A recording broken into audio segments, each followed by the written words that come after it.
ప్రశాంతకరమైన ఘాటు రోడ్డు అది. ప్రతిరోజు దాదాపు దాని పరిసర ప్రాంతాల్లో ఉన్న 50 గ్రామాల ప్రజలు రాకపోకలు సాగిస్తుంటారు.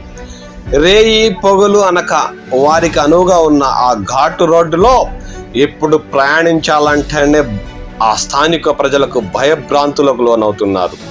ఎందుకంటే ఎక్కడి నుంచి వచ్చాయో ఎలా వచ్చాయో తెలియదు కానీ 12 ఏనుగుల గుంపు ఆ ఘాటు రోడ్డులో సంచరిస్తూ రాత్రి వేళ్లలో తమకు అనుకూలంగా ఉన్న ఆ రహదారిపై రాకపోకలు సాగించే ప్రజలకు ఇప్పుడు భయభ్రాంతులకు గురి చేస్తున్నాయి. గత రాత్రి అయితే ఏనుగుల గుంపు ఆ ఘాటు రోడ్డులో సంచరించి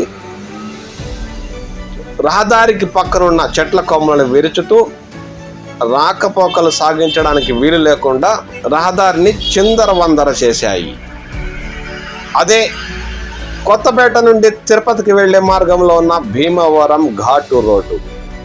ఆ ప్రాంతంలో సంచరించే ప్రజలకు అనువుగా ఉన్న ఆ రహదారిపై ఇప్పుడు సాయంత్రం 6 గంటలు దాటితే రాకపోకలు సాగించాలంటే భయభ్రాంతులకు గురవుతున్నామని స్థానిక ప్రజలు తీవ్ర ఆందోళన చెందుతున్నారు. అంతకుముందు వారు తిరుపతికి వెళ్లాలంటే మొగరాల, దామలచెరువు, పాకాల, చంద్రగిరి మీదుగా సుదూరమైన ప్రయాణం సాగించేవారు ఆ ప్రజలు. వారికి అనువుగా కొత్తపేట మీదుగా భీమవరం ఘాటుపై మోహన్ బాబు కాలేజ్ మీదుగా తిరుపతి చేరుకోవడానికి చాలా మేరకు ఆ ప్రయాణం వారికి సమయం ఆదా అయ్యేది. అలాంటి ఘాటు రోడ్డులో గత కొద్ది రోజులుగా 12 ఏనుగుల గుంపు సంచరిస్తూ రాత్రి వేళల్లో 6 గంటలు దాటితే రహదారిపై సంచరిస్తూ వారికి ముప్పతిప్పలు పెడుతుంది.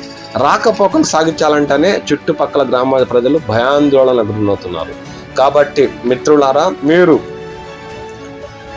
కళ్ళు నుండి కానీ పుల్చర్ల మీద కానీ ఎక్కడి నుంచైనా సరే అనువుగా ఉందే కదా అని పేట నుండి భీమవరం అటవీ ప్రాంతం నుండి రాత్రి వేళల్లో ప్రయాణాలు సాగించేటప్పుడు తగు జాగ్రత్తలు తీసుకోండి.